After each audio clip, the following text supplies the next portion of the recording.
craving for the living God. In our experience, we crave for many things. And yet when you say crave, it's more than a natural desire, a natural thirst.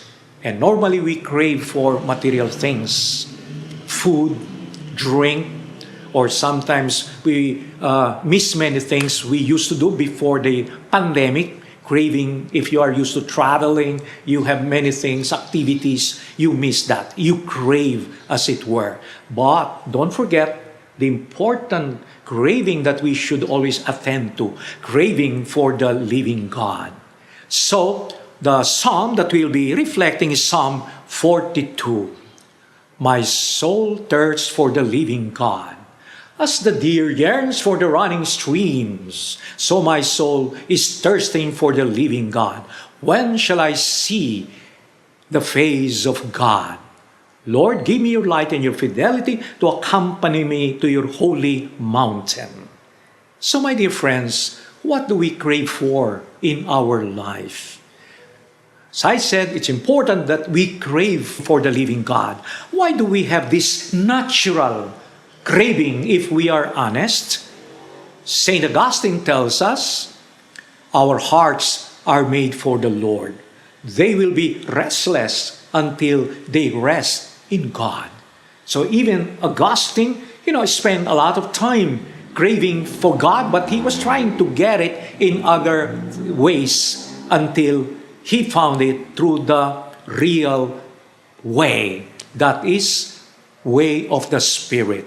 So when we say Spirit, live by the Spirit and not live by the flesh, we mean, this St. Paul's teaching, we always focus God as the center of our life.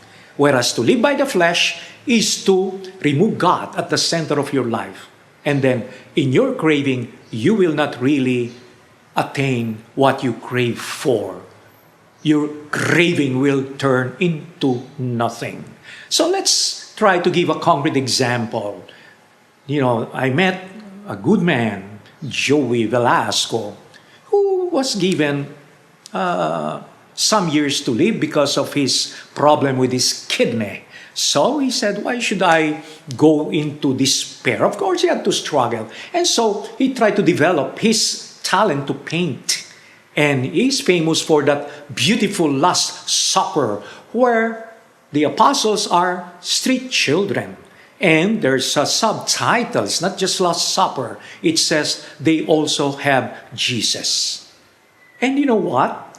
He did not leave the street children by themselves after the painting. He was challenged because he saw Jesus. He saw God in these street children. So he tried to do something. Through his painting, he tried to encourage them, motivate them to study. And they were able to study, a lot of them. And before he died, he was able to give them a decent home. So, craving for the living God, before he died, he, in the process, met the living God. Because he was humble and he was open and he welcomed the ways of the Lord. What do you crave for in your life? Are you craving for the living God? Please crave for the living God, that you may be happy, that your life may find its ultimate meaning, that you may come and experience life in its fullness. Happy craving!